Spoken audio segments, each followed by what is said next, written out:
ومن شر النفاثات في العقد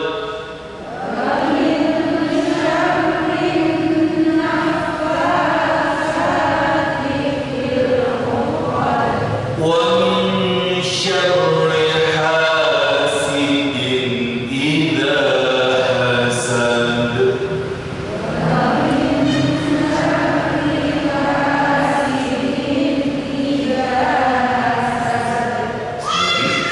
بسم الله الرحمن الرحيم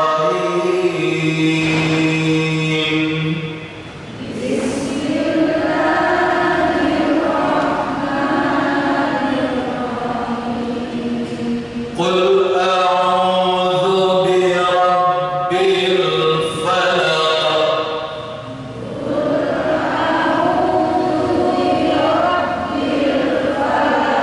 من شر ما خلق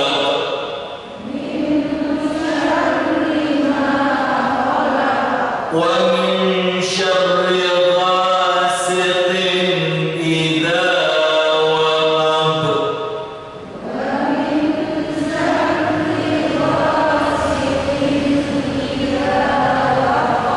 ومن شر النفاثات في العقد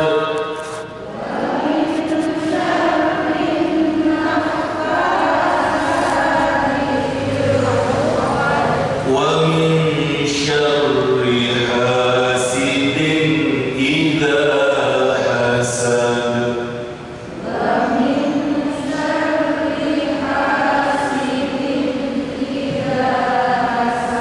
بسم الله الرحمن الرحيم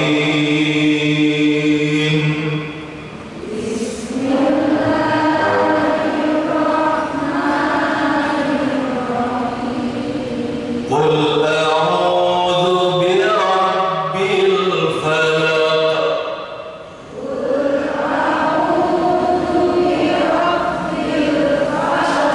من شر ما خلق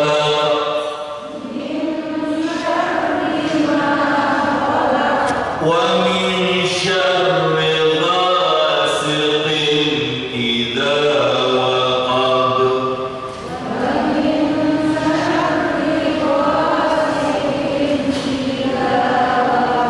ومن شر النفاثات في العقد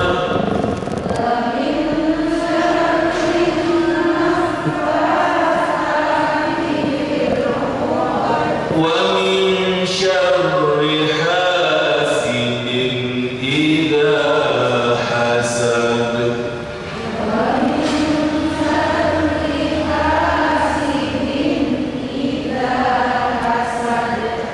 dulu kalau kita perhatikan pada surat Al-Falaq ini qalqalahnya demikian dominan. Huruf qalqalah yang ada seperti qaf dan ba dan terakhir adalah dal itu karena di ujung dari ayat maka mantulnya harus betul-betul terasa seperti itu. Qul a'udzu birabbil falaq min syarri ma khalaq wa min syarri ghasiqin idza waqab banyak wa min syarri naffathati fil 'uqad wa min syarri hasidin idza hasad. Jadi qalqalahnya. Nah, makhraj huruf yang ada itu harus benar diucapkan. Seperti qul itu ibu, qul.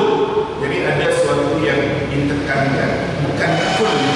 Karena kalau qul beda arti. Qul katakanlah, sementara kalau qul itu makanlah, kan beda. Makanya pengucapannya itu harus benar. Kemudian di sini kita lihat juga ada dengung, nun sukun ketemu dengan shin. Hukum bacaannya adalah apa? Min syarri ma khalaq, min syarri ma khalaq. Berulang. Wa min syarri ghasiqin idza waqab. Ada qaf bertanwin jumpa dengan hamzah izhar tanpa dengung sama sekali. Wa min syarri ghasiqin idza waqab wa min syarri naffatsati fil 'uqad. Di sini harus juga diperhatikan pada naffatha di ujung lidah. Ya, harus betul-betul dibedakan hurufnya itu. Wa min syarri naffatsati fil 'uqad. Naffatha di ujung lidah. Wa min syarri naffatsati fil 'uqad wa min syarri hasidin idza hasad. Di sini ada nun sukun ketemu dengan shin ikhfa, kemudian ada tanwin ketemu dengan hamzah izhar tanpa dengung sama sekali, dan ha-nya itu harus benar-benar ha yang keluar dari tenggorokan, kerongkongan. Wa min syarri hasidin idza hasad. Jadi ha betul-betul keluarnya dari kerongkongan atau tenggorokan. Sekali lagi kita ulang baca. Bismillahirrahmanirrahim. Ayo.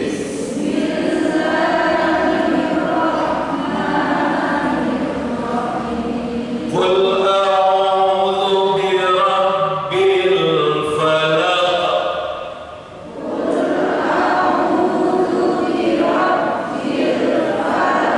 Min syarri ma khalaq.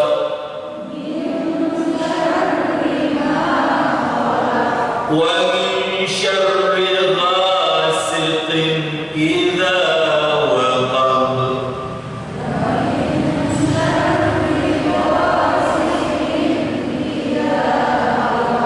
Wa min syarri naffatsati fil 'uqad.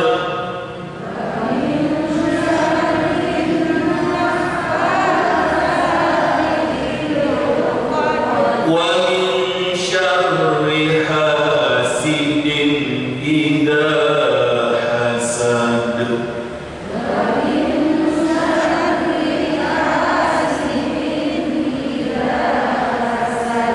Ya, berikut kita dengarkan bacaan beberapa orang ini. Siapa yang mau baca, dipersilakan. Monggo. Saya dengarkan.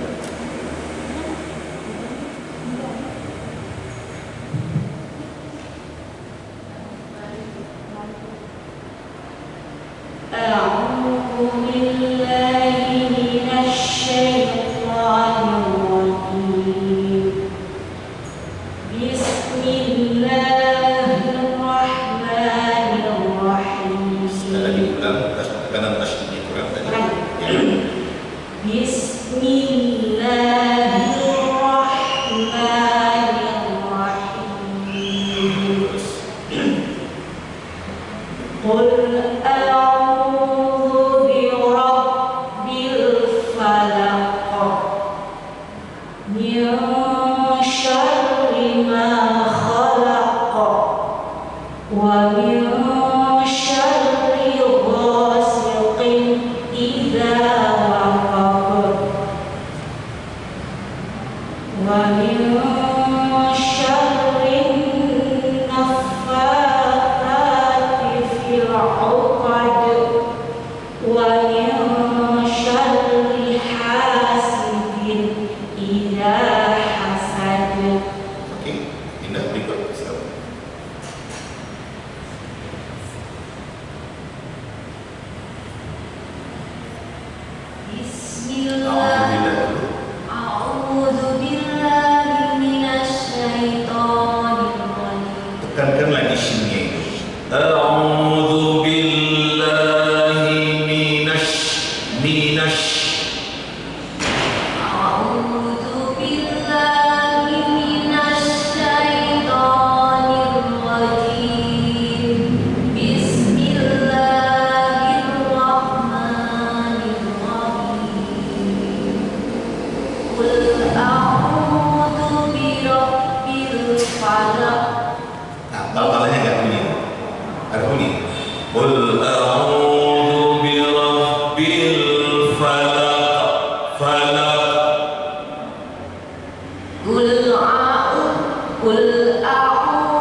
bunyi itu. Qul a'udzu birabbil falaq. Qul a'udzu birabbil falaq. Nah, itu dia. Min syarri ma khalaq. Karena shinnya juga kurang bagus itu. Min syarri ma khalaq. Min syarri ma khalaq. Oke. Wa min syarri ghasikin idza waqab. Shin yang sudah benar jangan berubah jadi tidak benar. Harus kanannya itu betul-betul ditekankan. Wa min syarri ghasiqin idza waqab. Coba ulang. Wa min syarri ghasikin idza waqab. Terus. Wa min syarri nafasati fil 'uqad. Wa min syarri hasidin idza hasad. Yang saya dengar shinnya itu yang kurang maksimal. Wa min syarri hasidin idza hasad. Coba. Wa min syarri hasidin idza hasad. Oke, berikut silakan.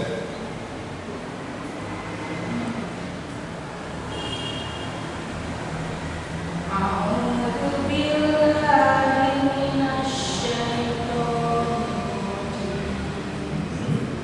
Bismillahirrahmanirrahim. Qul a'udzu birabbil falaq. Banyak berdekat. Qul a'udzu birabbil falaq. Pokoknya kalau tasydid itu betul-betul ditekankan. Qul a'udzu birabbil falaq. Qul a'udzu birabbil falaq. Oke. Min syarri ma khalaq. Wa min syarri ghasikin idza waqab. Wa min syarri naffatsati fil 'uqad. Wa min syarri hasidin idza hasad. Oke, ikut. Lanjut. Kita dengarkan. Ikut.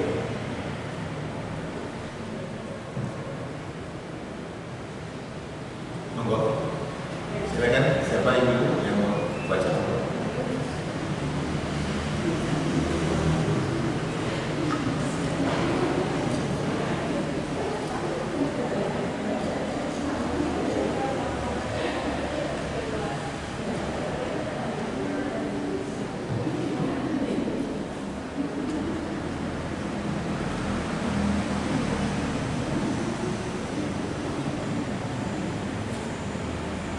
A'udzu billahi minasy syaithanir rajim. Shinnya bu tekankan, tasydidnya kurang bu. Minash gitu. A'udzu billahi minasy syaithanir rajim. Ya. Bismillahirrahmanirrahim. Qul a'udzu birabbil falaq. Min syarri ma khalaq. Wa min syarri ghasikin idza waqab. Wa min syarri naffatsati fil 'uqad. Wa min syarri hasidin idza hasad. Yuk.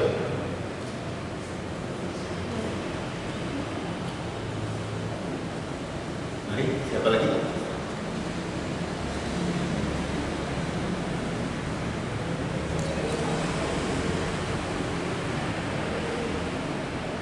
A'udzu billahi minasy syaithanir rajim. Ada po-nya kurang dipanjangkan. A'udzu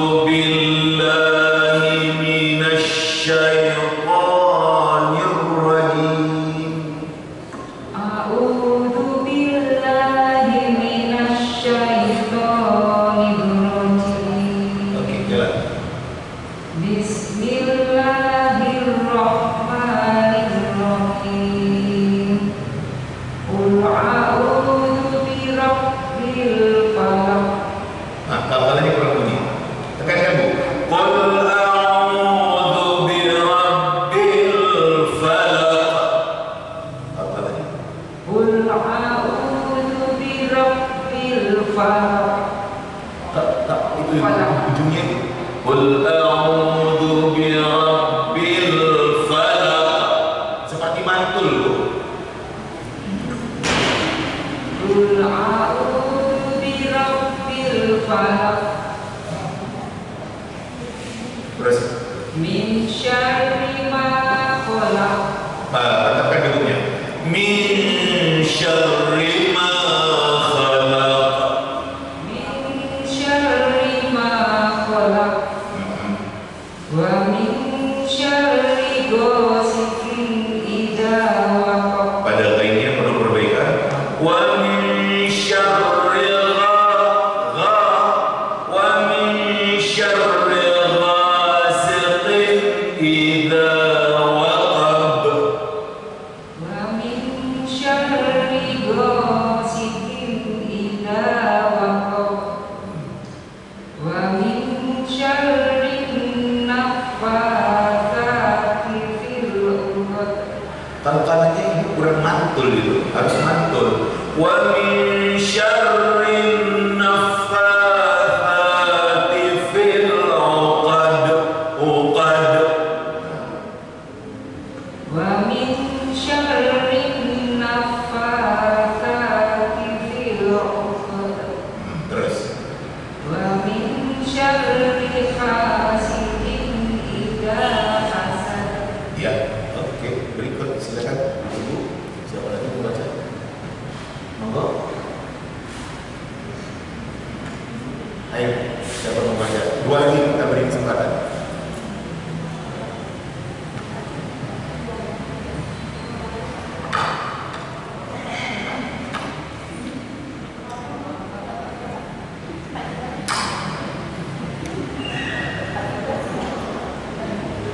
Monggo. Ada. Tawarkan ya mau. Oke, silakan. أعوذ بالله من الشيطان الرجيم بسم الله الرحمن الرحيم قل أعوذ برب الفلق من شر ما خلق Rinya tahan. Ulang.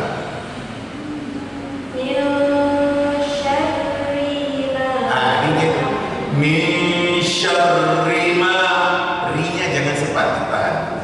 Terpanjangkan. من شر ما خلق Oke. ومن شر غاسق إذا وقب ومن شر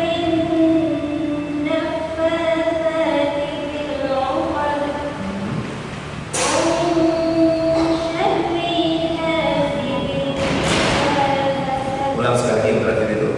Rinya juga tahan tadi. ومن شر حاسد إذا حسد Oke, terakhir siapa nanti? Silakan.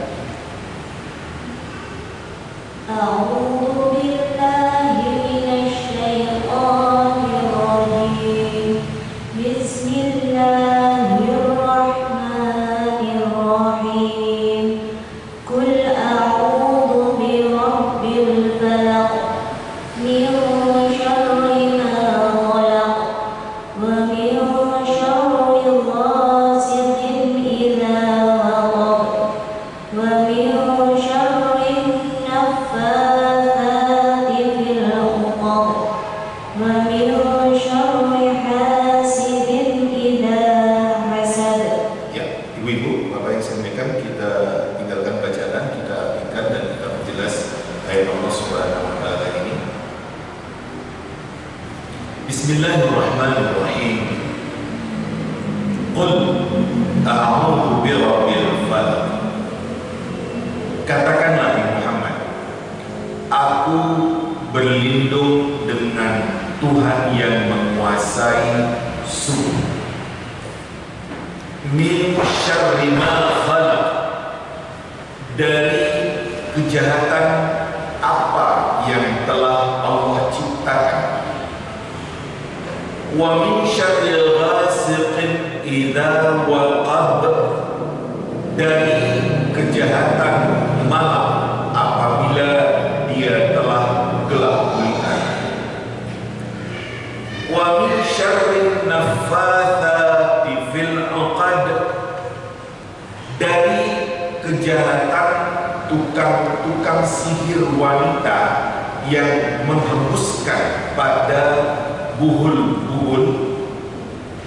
Wa min syarri hasidin idza hasad, dan dari kejahatan orang yang dengki apabila dia dengki. Ibu-ibu, ayat Allah Subhanahu wa taala ini adalah merupakan perintah dari Allah Subhanahu wa taala secara khusus kepada Nabi Muhammad sallallahu alaihi wasallam, yang Allah katakan, "Qul", katakan, ucapkan. Seperti surat berlalu, surat An-Nas, Allah juga memerintahkan kepada Nabi untuk mengucapkan. Artinya Nabi diperintahkan oleh Allah Subhanahu wa taala untuk berlindung, dan ini sekaligus merupakan perintah kepada kita untuk kita agar kita berlindung. Di dalam potongan ayat Al-Falaq ini Allah katakan, "Qul a'udzu birabbil falaq", katakan ya Muhammad, aku berlindung dengan Rabb, Tuhan yang menguasai Al-Falaq, subuh, waktu subuh. Ibu-ibu, yang paling banyak dari yang diartikan oleh para ahli tafsir, Al-Falaq itu artinya adalah ya subuh. Allah dikatakan sebagai Rabbil Falaq, Tuhan yang menguasai subuh, Tuhan yang mengendalikan waktu subuh itu. Ya, kendati pun ada ya penafsiran yang lain selain Al-Falaq itu dengan arti subuh. Ada juga di antara ahli tafsir yang mengatakan Al-Falaq itu adalah makhluk. Rabbil Falaq sama dengan Rabbil Khalq, Tuhan yang menguasai makhluk. Ada juga dari ahli tafsir yang mengatakan bahwasanya Al-Falaq itu adalah suatu rumah atau suatu tempat di dalam neraka jahanam.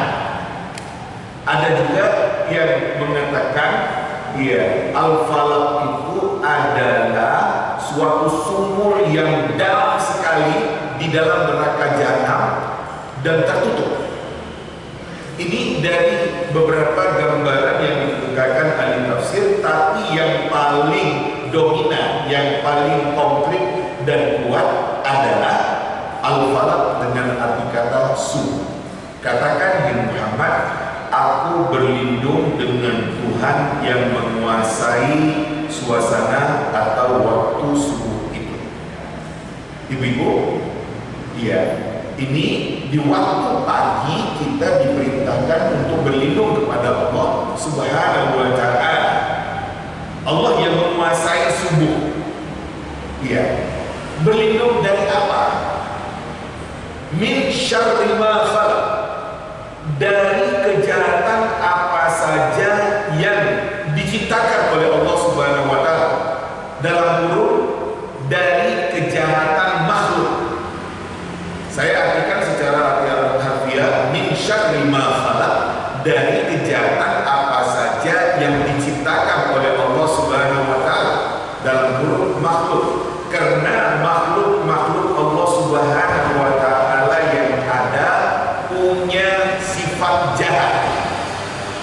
Ya, manusia punya sifat jahat, jin punya sifat jahat, binatang punya sifat jahat, ya, dan yang lain-lain dari makhluk Allah yang kita tidak ketahui. Tapi yang punya kejahatan itu yang terlihat adalah manusia punya kejahatan, Ya, jin punya kejahatan, demikian juga binatang juga punya kejahatan. Kita disuruh oleh Allah Subhanahu wa taala untuk berlindung dari kejahatan makhluk yang telah diciptakan oleh Allah Subhanahu wa taala. Ibu-ibu, seperti itu ya. Kita di waktu pagi diperintahkan oleh Allah Subhanahu wa taala untuk berlindung dari kejahatan semua makhluk yang ada. Artinya jangan sampai kita dicelakakan oleh makhluk-makhluk yang ada itu, apakah manusia atau jin atau binatang atau apa dari makhluk Allah Subhanahu wa taala yang tidak kita ketahui. Ya. Seperti itu, pokoknya kita berlindung kepada Allah Subhanahu wa taala dari kejahatan makhluk yang ada. Kemudian setelah itu Allah Subhanahu wa taala katakan, "Wa min syarri ghasiqin idza waqab." Berlindung kamu dari kejahatan malam apabila malam itu telah gelap gulita. Ibu-ibu, Allah Subhanahu wa taala katakan berlindung kamu dari kejahatan malam apabila malam itu sudah gelap. Kenapa? Karena pada waktu malam itu banyak orang yang berbuat jahat. Karena malam secara umum kita katakan gelap. Kalau ada orang yang akan berbuat jahat, mudah bagi dia untuk melakukan kejahatan itu.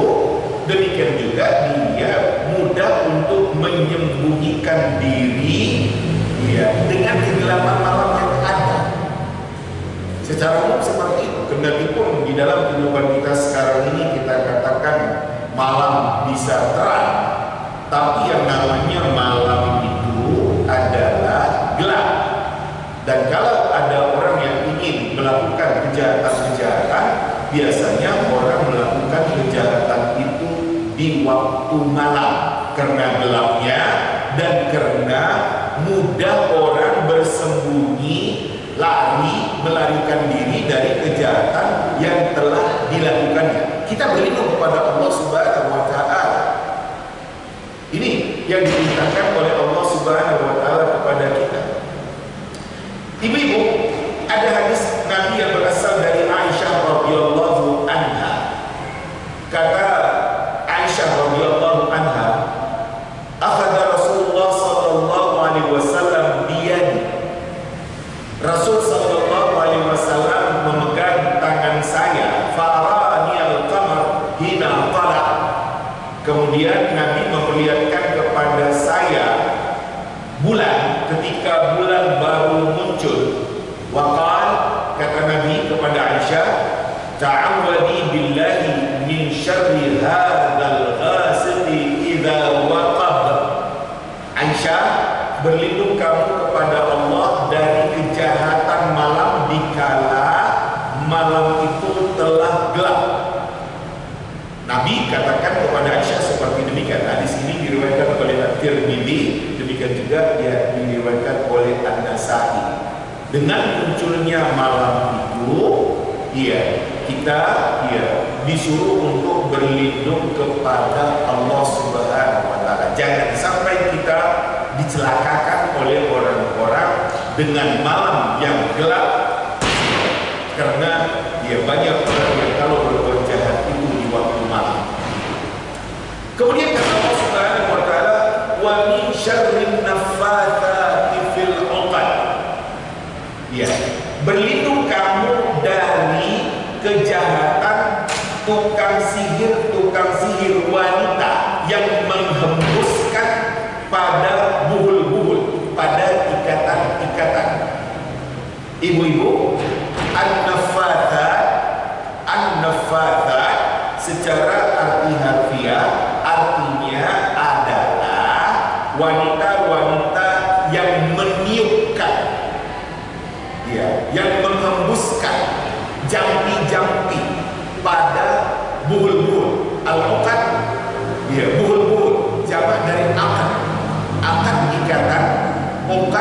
ya ikatan-ikatan, buhul-buhul. Ini adalah praktek dari tukang sihir.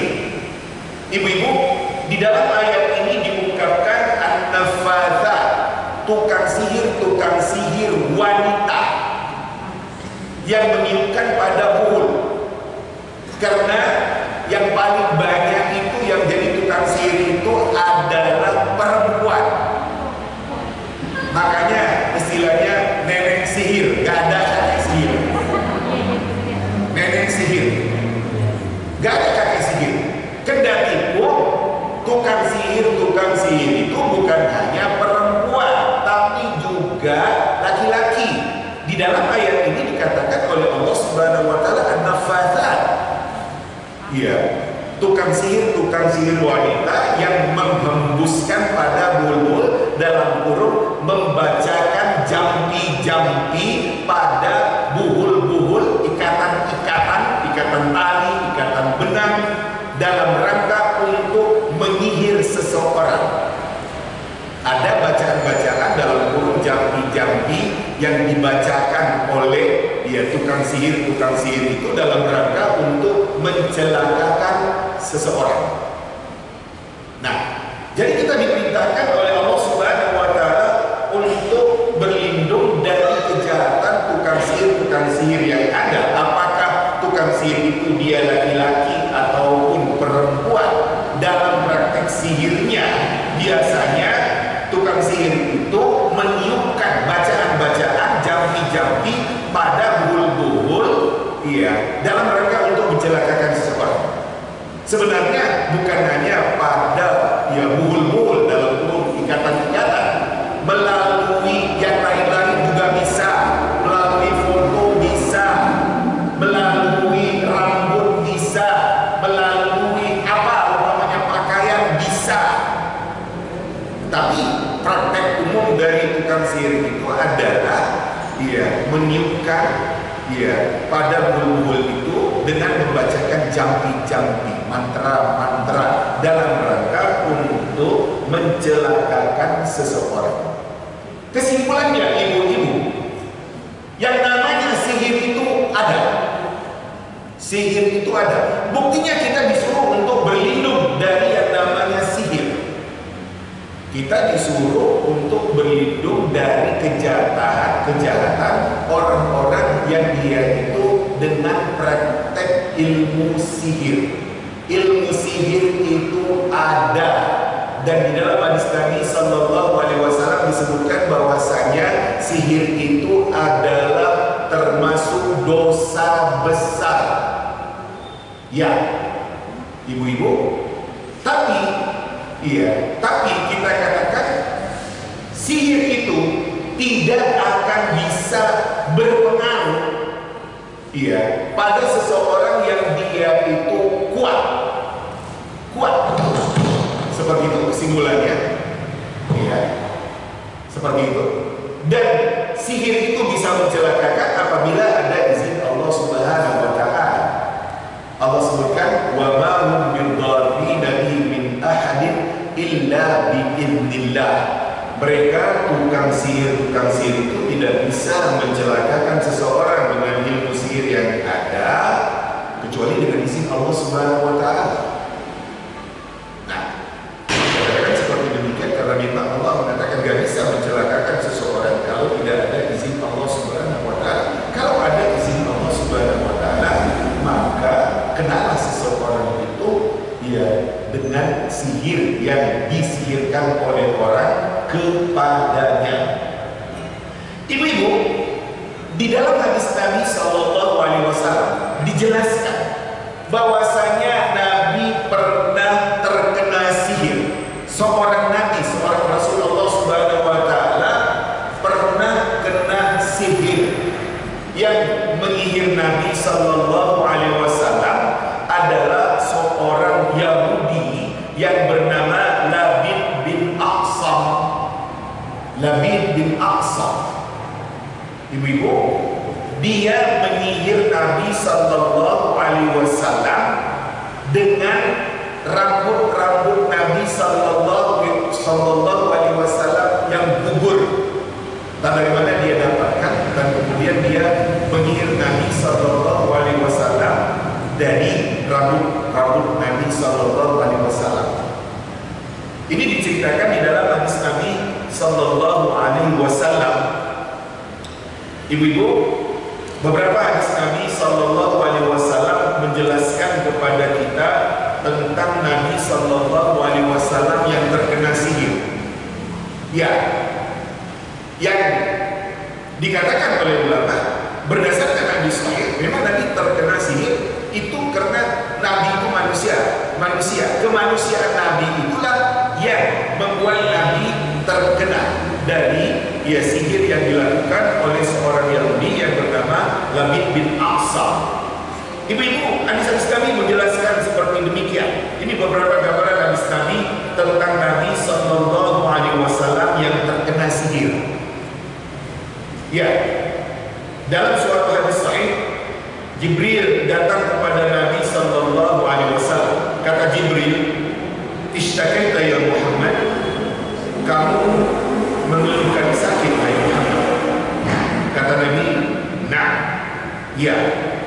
Kemudian kata Jibril, "Bismillahirrahmanirrahim, dengan nama Allah, aku ruqyah engkau min kulli da'in yudik, dari setiap penyakit yang mengganggumu, wa min syarri kulli hasidin, dari kejahatan setiap orang yang dengki, wa ainin, dan dari ain, Allah yashfi, semoga Allah menyembuhkan engkau."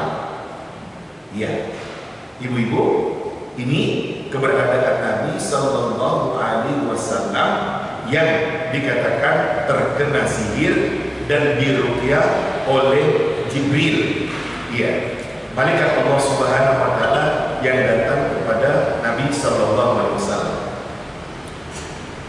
Hadis yang lain dari sahabat Zaid bin Arqam radhiyallahu anhu, sahabat Nabi Sallallahu Alaihi Wasallam rajulun minal Yahud, ada seorang lelaki Yahudi yang menyihir Nabi Sallallahu Alaihi Wasallam. Fashtaka lidzalika ayyaman, Nabi mengeluhkan sakit beberapa hari karena pengaruh sihir itu.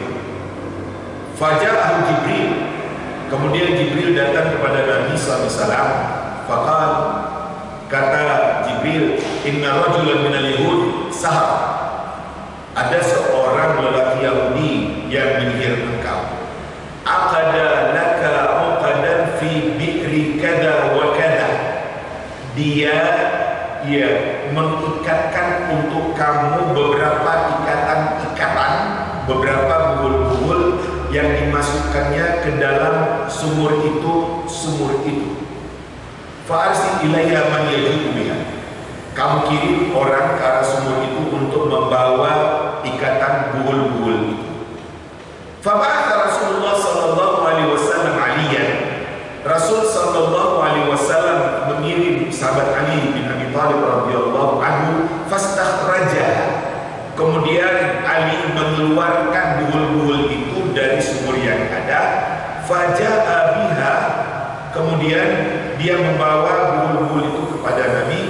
Fahallalaha, kemudian dia membukanya.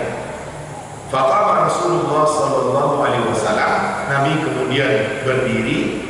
Ya, ka'annama nasyita min iqal, sepertinya Nabi itu baru terjaga ataupun sadar dari ikatan-ikatan. Ibu-ibu, ya, seperti itu hadis Nabi Sallallahu Alaihi Wasallam yang diriwayatkan oleh An-Nasa'i, ya, dari gambaran yang diceritakan oleh sahabat Zaid bin Arqam. Ya, ibu-ibu, hadis Nabi yang lain dari Aisyah radhiyallahu anha, katanya, "Kana Rasulullah Sallallahu Alaihi Wasallam suhira, adalah Rasul Sallallahu Alaihi Wasallam itu disihir oleh seseorang, hatta kana yura annahu ya'ti nisa wa la ya'tihin, sehingga sepertinya diperlihatkan bahwasanya dia mendatangi atau menggauli istrinya padahal tidak. Ya, Wa qala Sufyan, kata Sufyan, hada asyaddu ma yakunu minas sihr. Ini adalah yang paling hebat dari sihir itu. Ya, seperti itu yang dikatakan tentang Nabi Sallallahu Alaihi Wasallam. Nah, Nabi Sallallahu Alaihi Wasallam itu disihir oleh seseorang sehingga Nabi itu ya sepertinya linglung, ya, antara sadar dengan tidak sadar, dan itu dialami oleh Nabi Sallallahu Alaihi Wasallam kurang lebih 6 bulan dalam kondisi Nabi yang tidak stabil. Inilah gambaran tentang Nabi Sallallahu Alaihi Wasallam yang disihir oleh seorang Yahudi yang namanya Labid bin Aqsam.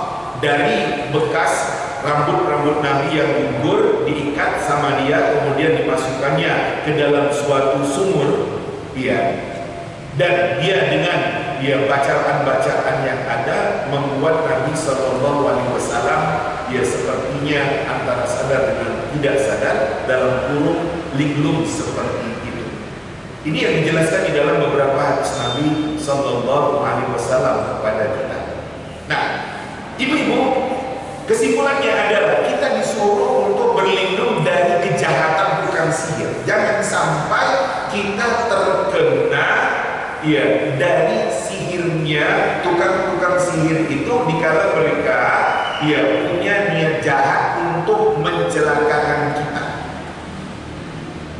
Di antara perlindungan agar kita jangan sampai terkena sihir adalah dengan membaca surat Al-Falaq ini, termasuk surat An-Nas yang sudah kita lewati, sehingga dua surat ini, Al-Falaq dan An-Nas, disebut sebagai Al-Mu'awwidzatain, surat yang akan melindungkan diri kita kepada Allah. Dua surat yang akan melindungkan diri kita kepada Allah Subhanahu wa Ta'ala.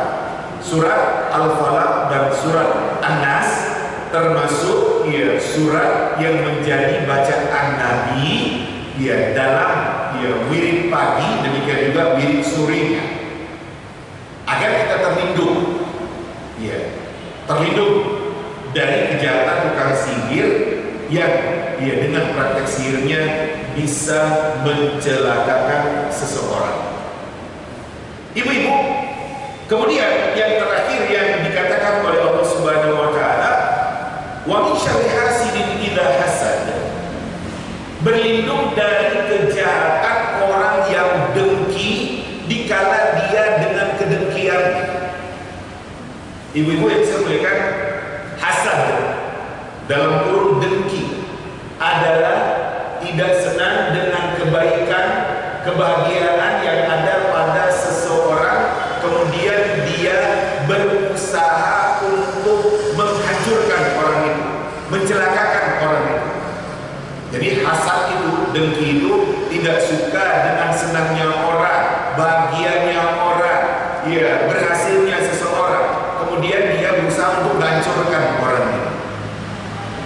Dan ini bisa berhasil dengan fitnah-fitnah yang dilemparkan oleh orang yang dengki, dan kita berlindung kepada Allah Subhanahu wa Ta'ala dari orang yang dengki dengan kedengkiannya.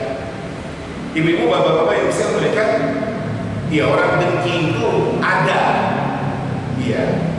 orang dengki itu ada. Makanya kita berlindung kepada Allah Subhanahu wa Ta'ala. Dan kita tidak tahu siapa sebenarnya dia yang kita katakan dengki kepada kita. Tapi kalau dia itu berhasil dengan kedengkian yang disebarluaskannya melalui fitnah-fitnah, bisa mencelakakan orang yang didengki. Jadi kalau kita difitnah dengan fitnah-fitnah, ada orang yang dengki, itu bisa berhasil dia dengan dengki. Hancur seseorang itu dengan rumah tangganya, hancur seseorang itu dengan jabatannya, hancur seseorang itu dengan usahanya, bisnisnya. Allah Subhanahu wa Ta'ala perintahkan kita untuk berlindung dari kejahatan orang yang dengki itu dikala dia dengan kedengkian. Nah ini Bu, di dalam ayat Allah Subhanahu wa taala pada surat Al-Falaq ini kesimpulannya kita disuruh berlindung kepada Allah. Pertama, dari kejahatan makhluk yang ada. Ya, apa saja makhluk Allah Subhanahu wa taala yang tadi kita katakan punya kejahatan, manusia, jin, binatang. Kita berlindung dari kejahatan makhluk yang ada. Kemudian kita berlindung dari kejahatan malam. Ketika malam sudah gelap gulita, karena orang biasa kalau akan melakukan kejahatan itu di waktu malam. Jangan sampai kita dicelakakan oleh orang-orang pada waktu malam. Iya, karena malam itu gelap dan orang bisa cepat bersembunyi melarikan diri dari kejahatan yang dilakukan. Dan yang ketiga, kita disuruh berlindung dari kejahatan tukang sihir dengan praktek-praktek sihirnya yang menjampi-jampi melalui buhul-buhul atau ikatan-ikatan. Itu yang ada di dalam ayat ini. Tapi saya katakan ilmu sihir itu banyak model. Bukan hanya melalui ikatan buhul-buhul yang ada, bisa juga melalui foto, umpamanya bisa juga melalui rambut, bisa saja melalui pakaian dan lain-lain sebagainya, karena memang mereka itu punya keahlian di dalam sihir. Dan yang keempat, disuruh oleh Allah Subhanahu wa taala untuk kita berlindung dari kejahatan orang yang dengki, dikala dia dengan kedengkian. Jangan sampai kedengkian orang itu menghancurkan kita. Nah, kalau kita sudah berlindung kepada Allah Subhanahu wa taala dari 4 hal yang dikatakan tadi, Ibu-ibu, inilah perlindungan yang sebenarnya. Karena semuanya itu kan adalah di dalam kuasa Allah, dalam kendali Allah Subhanahu wa taala. Kalau kita sudah berlindung kepada Allah, itulah perlindungan yang sebenarnya. Dan kita disuruh berlindung kepada Allah Subhanahu wa taala, tidak kepada yang lain-lainnya. Karena semua makhluk ini ada di dalam kendali Allah Subhanahu wa taala. Kalau kata Allah enggak, dalam kurung enggak kena, ya enggak kena. Ya enggak kena. Nah, untuk itu bagaimana kita pertama sekali menanamkan keyakinan kita kepada Allah, berlindung kepadanya. Kalau ada apa-apa yang kita katakan, kita khawatir kalau umpamanya akan disihir orang, atau kalau ada orang umpamanya yang ingin memfitnah kita karena dia yang dengki kepada kita, kalau kita sudah berlindung kepada Allah Subhanahu wa taala, ujungnya terserah Allah Subhanahu wa taala. Iya, terserah Allah. Yang jelas saya sudah demikian berlindung kepadanya. Ya, mohon kepada Allah jangan saya sampai dicelakakan oleh orang-orang yang dengki, oleh tukang sihir, oleh apa saja yang bisa mencelakakan saya. Inilah perlindungan yang sebenarnya. Jadi Ibu, Allah Subhanahu wa taala menyuruh kita untuk berlindung kepada Dia, tidak kepada yang lainnya. Seperti yang sudah saya kemukakan dalam keterangan yang berlalu, Ibu-ibu, adanya orang yang melindungkan dirinya kepada jin di suatu tempat yang katanya ada penunggunya, ada yang bawa reksonya. Ini adalah kesyirikan. Tidak. Jangan kau lindungkan diri kamu kepada jin itu. Jangan kamu takut kepada jin itu. Tapi lindungkanlah diri kepada Allah Subhanahu wa taala yang menguasai jin itu, yang mengendalikan jin itu. Makanya kalau umpamanya kita lewat di suatu tempat yang katanya ada penghuninya, ada penunggunya, enggak. Kita dengan mempersembahkan kembang umpamanya, minta izin untuk lewat umpamanya, enggak. Sebab Allah Subhanahu wa taala sudah mensinyalir hal tersebut. Dan ini memang dilakukan oleh orang dari dahulu sampai berikut-berikutnya. Pada potongan ayat dalam surat Jin, Allah Subhanahu wa taala katakan, "Wa annahu kana rijalun minal insi ya'udzuuna bi rijalin minal jinni fazaduhum rahaqa." Ada sekelompok manusia yang melindungkan dirinya kepada jin, akhirnya jin itu semakin menakut-nakuti manusia. Adalah kebodohan manusia kalau sekiranya ketika lewat di suatu tempat yang ada penunggunya itu, katanya kemudian dia minta izin dan melindungkan diri kepada yang bawa rekso yang numpang lewat ya, tolong jangan diganggu. Yang model seperti ini, enggak. Jadi apa yang saya lakukan? Ibu, bapak-bapak yang saya belajar, lindungkan diri kepada Allah Subhanahu Wa Taala. Ya diantaranya baca Qul a'udzu birabbil falaq, Qul a'udzu birabbin nas.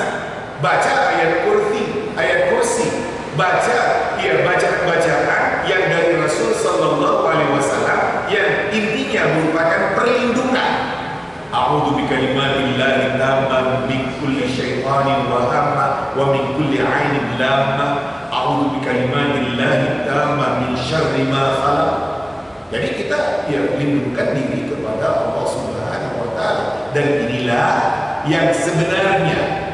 Dikala kita melindungkan diri kita kepada Allah Subhanahu Wa Taala, itulah yang benar, karena semua makhluk yang ada ini ada di dalam kendali dan kuasa Allah Subhanahu Wa Taala.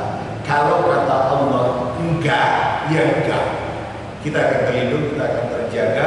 Tapi marilah kita tanamkan prinsip iman, meyakini Allah Subhanahu Wa Taala sebagai pelindung.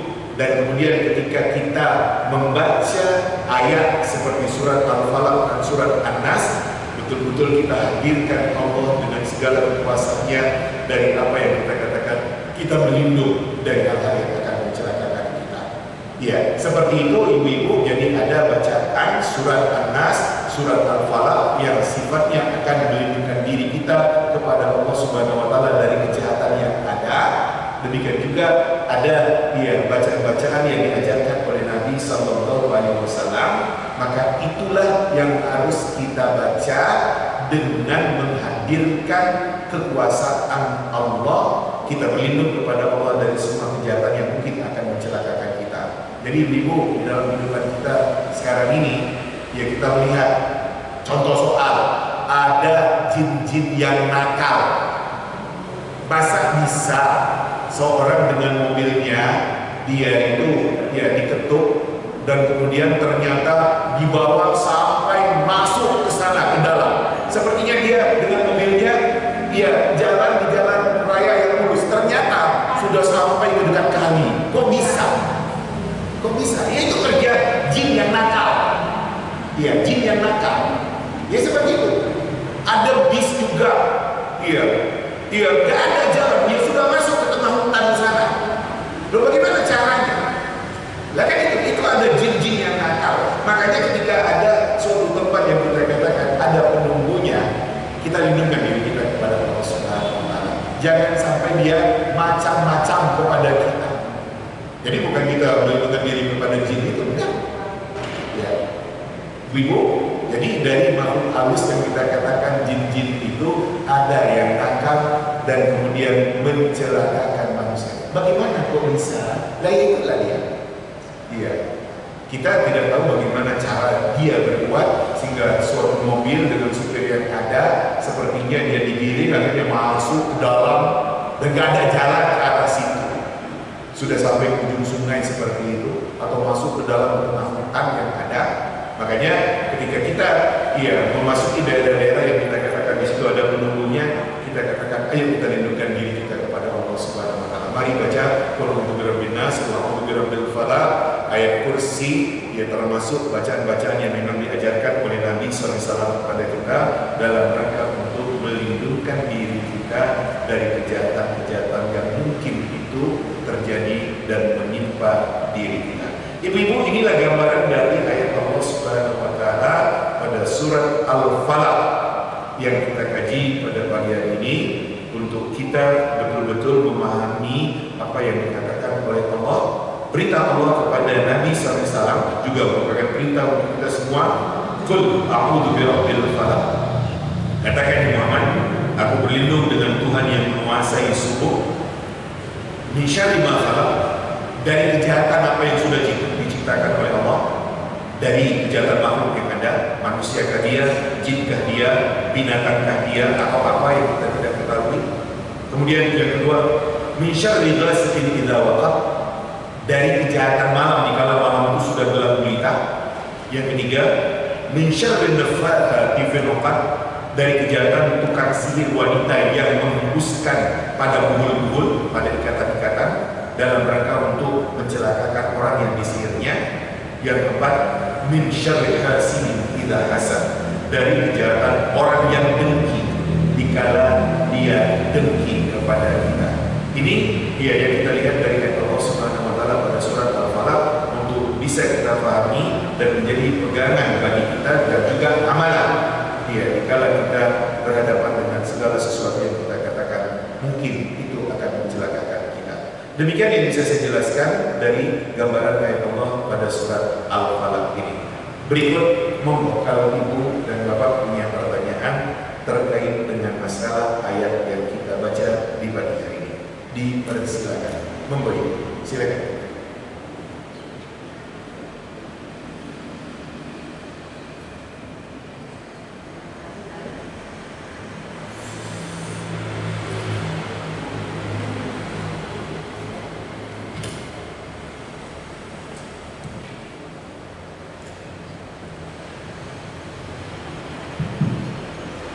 Terima kasih. Ustaz mau bertanya, apakah benar ada seseorang yang mempunyai kelebihan bisa melihat makhluk halus? Karena saya percaya bahwa sihir itu ada karena kami pernah mengalaminya, Pak. Waktu awal-awal kita masuk ke Malang itu, selama mungkin 3-7 hari itu rumah kami dikirimi darah segar.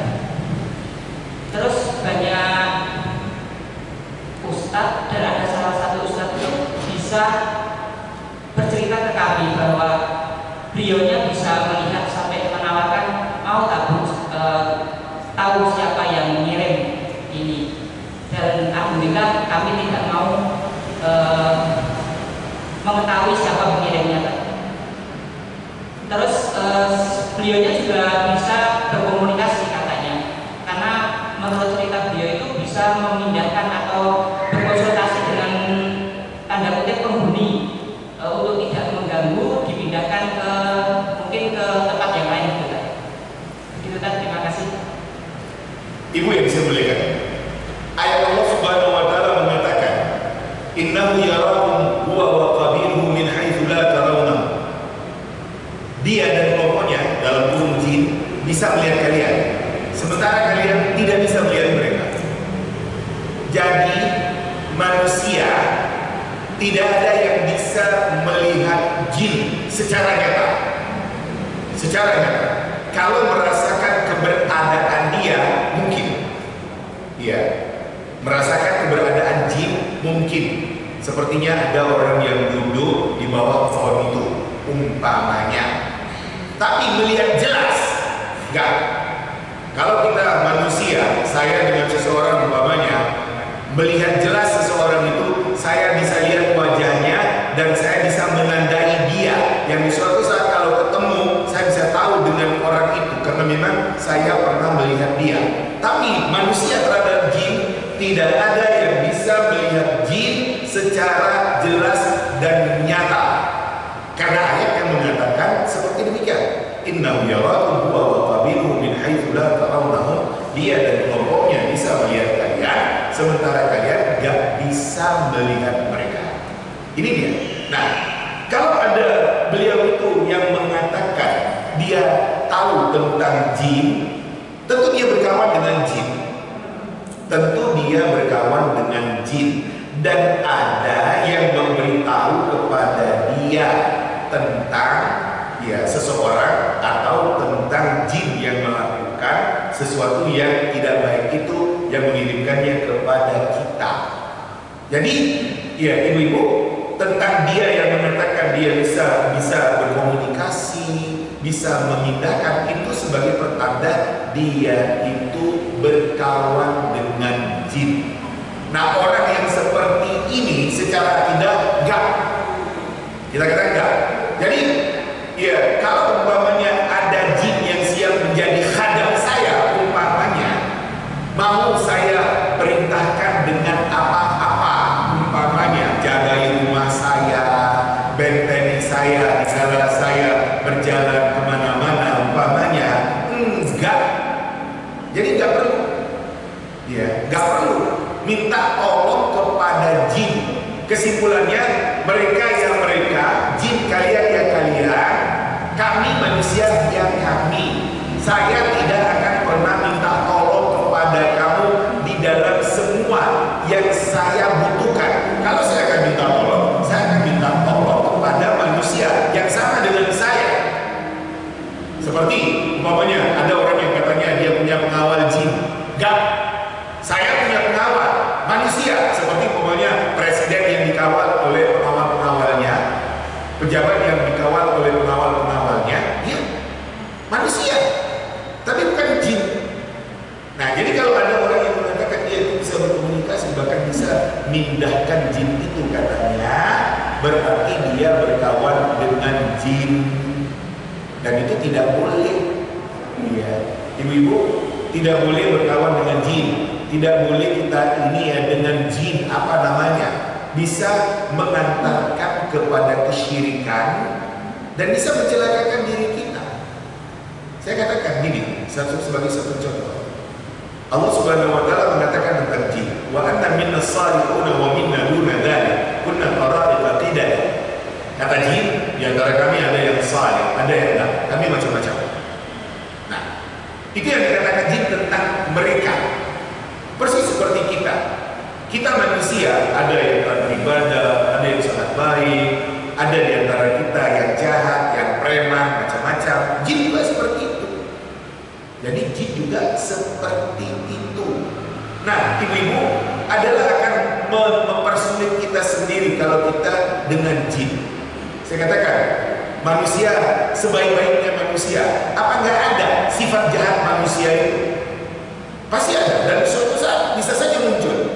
Kalau manusia berbuat jahat kepada saya, bisa saya cari. Tapi kalau ada jin yang buat jahat sama saya, kemana mau saya cari dia? Nah, kan repot kita. Jadi ya seperti itu. Maka kita katakan model-model orang yang seperti itu dalam kurung yang katanya dia ya bisa berkomunikasi, bisa memindahkan jin, ya bahkan dia bisa kasih tahu siapa yang mengirimkan itu. Itu kita katakan tidak perlu dengan orang itu. Itu sama saja orang itu dengan dukun. Orang yang berkawan dengan jin sama dengan dukun. Jadi tidak dengan orang-orang yang dia itu berkawan dengan jin. Biarlah kita berkawan, bersahabat, bersama, minta tolong ya kepada orang yang kita katakan dia manusia, bukan jin. Seperti itu tentang permasalahan yang ibu pertanyakan. Demikian. Monggo pertanyaan lain. Adakah pertanyaan yang lain? Silakan. Monggo Pak.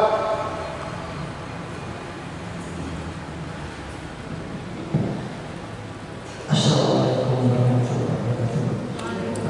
Kepada ibu-ibu hadirin di sini, kami hanya berbagi pengalaman. Yap. Seperti kalau yang tadi mengganggu. Begini, ini diawali dari menceritakan bahwa saya mendapat tugas untuk di Banyuwangi tahun 1909 di satu perkebunan. Di situ kami mendapat perintah dari divisi. Saya kebetulan saja yang meneliti keuangan perkebunan. Di situ ternyata beberapa setelah saya jalani 1 tahun kemudian, setiap hari saya sholat itu pasti di plafon itu meledak. Kemudian tidak hanya itu, para security itu kalau malam mengatakan bahwa Pak Bani di rumah penjenengan itu setiap malam ada bola-bola api bertarung masuk ke dalam rumah. Demikian itu peristiwa sering saya alami. Satu hal yang ingin saya berkata, saya waktu bertekad bahwa tidak ada yang ilmu tanpa Allah yang putih.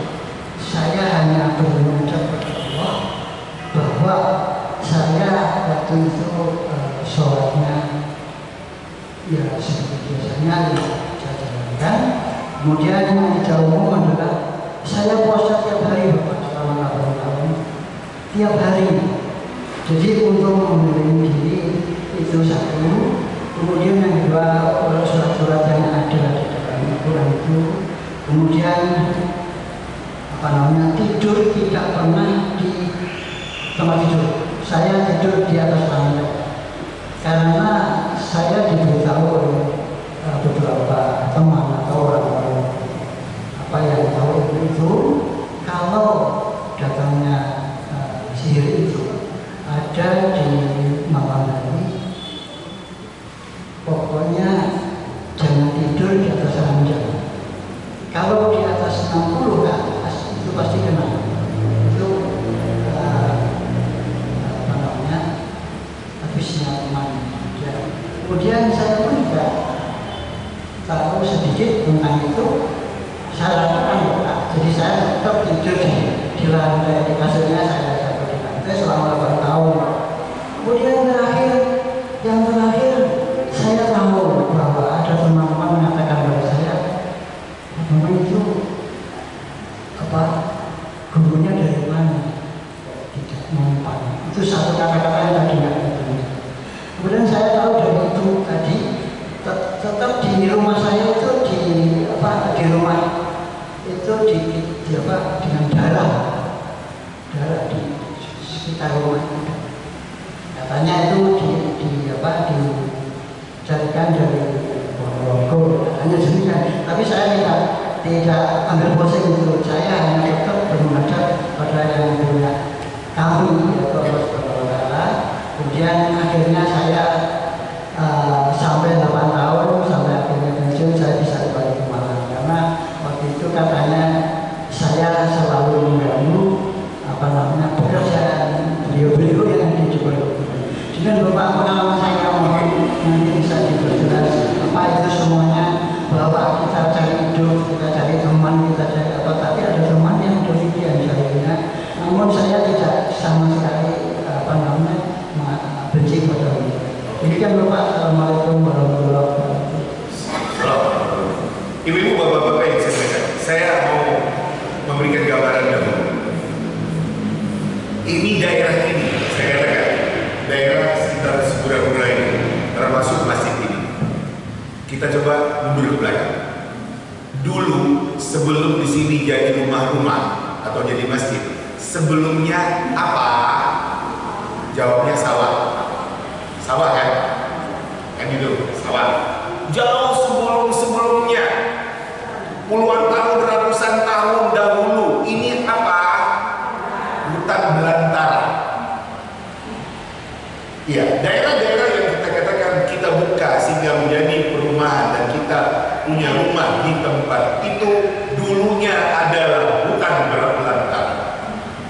Iya, yang namanya makhluk jin ada di mana-mana. Ketika kita buat rumah di suatu tempat, kalau ada jin di situ, dia harus angkat kaki dari tempat itu. Dia harus angkat kaki karena bumi ini diciptakan oleh Allah untuk kita manusia.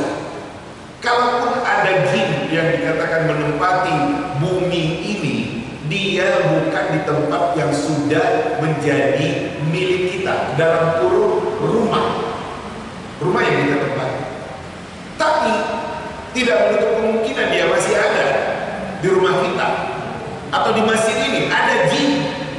Saya contohkan umpamanya satu contoh kasus, saya katakan kalau ada anak muda macam-macam di dalam masjid, katakanlah gitar-gitar, nyanyi-nyanyi di dalam masjid, main kartu di dalam masjid, tidur, kemudian bisa saja dipindahkan oleh jin Islam yang ada di masjid ini ke arah kamar mandi sana. Ya, jin Islam, sini ada jin Islam. Jadi bisa saja dipindahkan sama jin ini. Ya seperti itu. Nah, terkait dengan rumah yang kita katakan, kok sepertinya di rumah saya ada jin. Ibu-ibu, apabila rumah kita selalu kita pakai untuk ibadah dalam kurung sholat, kita selalu dengan Al-Quran, baca Al-Quran, terutama sekali surat Al-Baqarah yang oleh Nabi dikatakan barang siapa yang membaca surat Al-Baqarah di rumahnya, setan-setan itu akan lari dari